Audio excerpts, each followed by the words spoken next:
Friends, welcome to PS homes like Tamil. இன்றைக்கி நம்ம சேனலில் பேபி பொட்டேட்டோ இருக்குது பாருங்கள். அதை வச்சு இன்றைக்கி சூப்பரான ஒரு ஃப்ரை பண்ணலாங்க. நார்மலான பொட்டேட்டோ செய்கிறத விட இதில் செஞ்சோம்னா டேஸ்ட்டும் நல்லாயிருக்கும், அதே மாதிரி ரொம்ப சாஃப்டாகவும் இருக்கும். இப்போ இது எப்படி செய்யுதுன்னு பார்க்கலாம் வாங்க. அதுக்கு வந்து நம்ம சேனலுக்கு சப்ஸ்கிரைப் பண்ணி சப்போர்ட் பண்ணுங்கள். நான் கொஞ்சம் பொட்டேட்டோ எடுத்திருக்கேன். ஃபுல் பக்கெட் எடுக்காமல் அதுலேருந்து கொஞ்சமாக எடுத்திருக்கேன். அதை நல்லா வாஷ் பண்ணிடணும். வாஷ் பண்ணிவிட்டு அதில் கொஞ்சம் நம்ம சால்ட்டு போட்டு அந்த பொட்டேட்டோ ஃபுல்லு முழுகிற அளவுக்கு தண்ணி ஊற்றி நல்லா வேக வச்சிடணுங்க. பாருங்கள், நல்லா வேக வச்சு தோல் உரித்து எடுத்து வச்சுட்டேன். இதை தோல் உரித்து எடுக்கும் போதே எங்கள் வீட்டில் கொஞ்சம் எடுத்து வாயில் போட்டுட்டாங்க. ஸோ இவ்வளோ தான் மீந்திருக்கு. இப்போ இதில் நம்ம எப்படி பொட்டேட்டோ ஃப்ரை பண்ணுறோன்னு பார்க்கலாம்.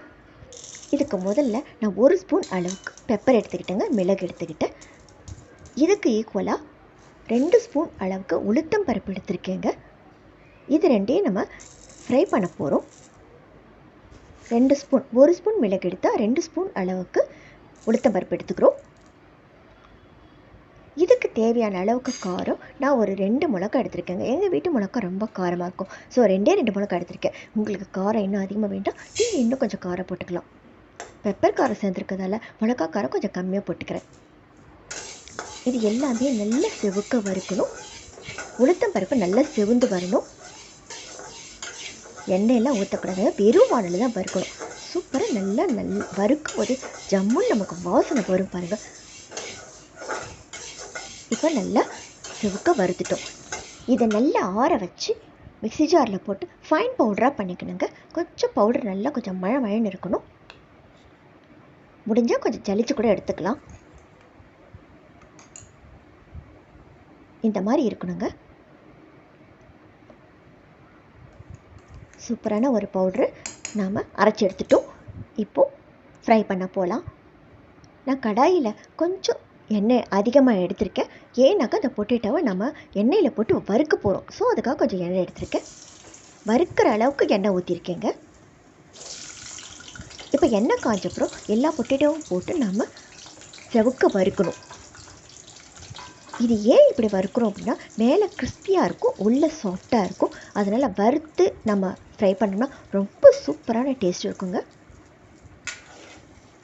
நல்லா செவுக்கிற அளவுக்கு வறுக்கணும். இதையும் கொஞ்சம் கவனமாக வறுக்கணுங்க. பாருங்கள், நல்லா செவந்து வந்துடுச்சு. பொட்டேட்டோஸ் எல்லாம் செவந்து வந்துடுச்சு. வெறுமனே சாப்பிட்டாவே ரொம்ப சூப்பராக இருக்கும். இதை நம்ம ஃபஸ்ட்டு வேக வைக்கும் போது கொஞ்சமாக உப்பு போட்டு வேக வச்சுருக்கோம்.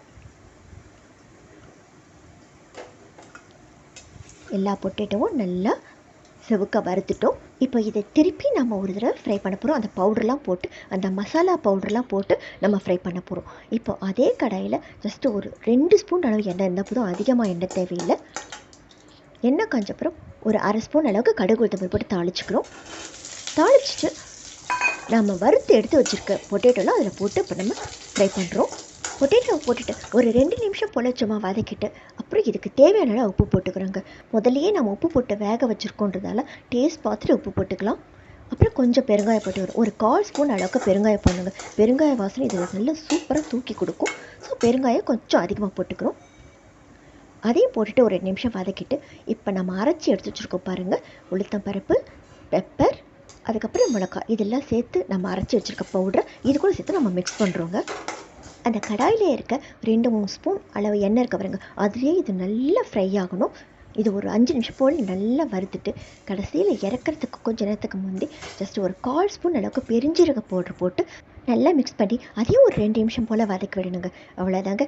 இதை வேறு ஒரு பாத்திரத்தில் ட்ரான்ஸ்ஃபர் பண்ணிவிட்டு கொஞ்சம் கறிவேப்பிலையை எண்ணெயில் வறுத்து இது மேலே கொஞ்சம் தூவி விடணும். அந்த கறிவேப்பிலையை நொறுக்கி தூவி விட்டாலும் அதனுடைய டேஸ்ட்டு ரொம்ப சூப்பராக இருக்குங்க. இது குழந்தைங்க ரொம்ப விரும்பி சாப்பிடுவாங்க. குண்டு குண்டா அழகாக இருக்கும்.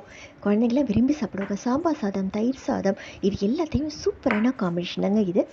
இப்படி ஒரு பொட்டேட்டோ ஃப்ரைஸ் நீங்களும் செய்து பார்த்துட்டு எப்படி சொல்லி கமெண்ட் பண்ணுங்கள். வீடியோ லைக் பண்ணுங்கள். மறக்காமல் உங்கள் ஃப்ரெண்ட்ஸ்க்கெலாம் ஷேர் பண்ணி மறக்காம நம்ம சேனலுக்கு சப்ஸ்கிரைப் பண்ணுங்கள். தேங்க்யூ.